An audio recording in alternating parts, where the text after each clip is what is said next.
Midwest Whitetail is brought to you by Hoyt Archery, Fuse Accessories, Realtree, Muddy Outdoors, Cabela's, Rocket Broadheads, Frigid Forage, Trophy Rock, Easton Arrows, RTP Outdoors, Non-Typical Wildlife Solutions, Ozonics, Wilderness Athlete, Grizzly Coolers, Redneck Hunting Blinds, and Nikon.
That was pretty cool. Looked like a 3 or 4 year old buck at least.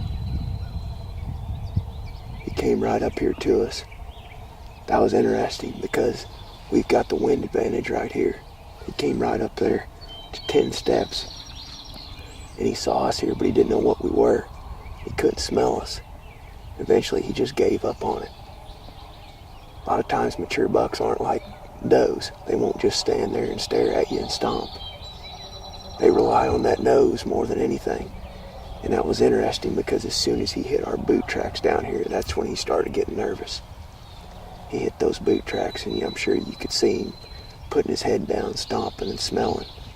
And then he went downwind to that spot. As soon as he got downwind over there, he smelled us and then took off up into the thick stuff. Didn't run or anything, just slowly moved off up into the thick cover.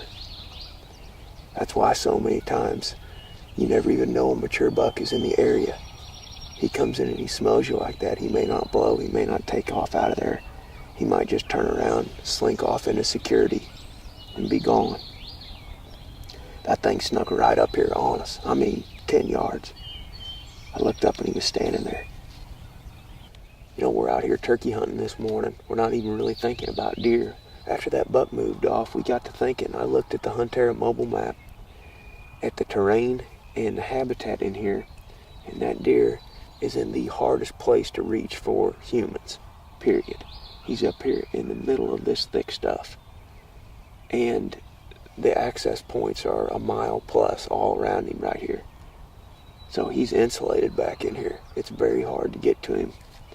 And I just noticed that a lot of these trees along this edge are honey locusts. Late season last year when I killed that doe, it was early January. If you notice those deer coming through there, they're munching on those honey locust pods. A lot of times that's what they'll do, you know, in the snow and later in the year when the acorns have been ate and they don't have any ag close by, is they'll resort to these honey locust pods. They'll eat the heck out of them. And they're everywhere all along this edge. So if you think about it, this could be a good late season spot this fall. Folks always talk about having the food for late season, and most times they're referring to, you know, corn, soybean food plots, turnips, brassicas, something like that. But deer do survive during the late season in timber and, you know, natural habitat like this. A lot of times this is what they're eating. Honey locust.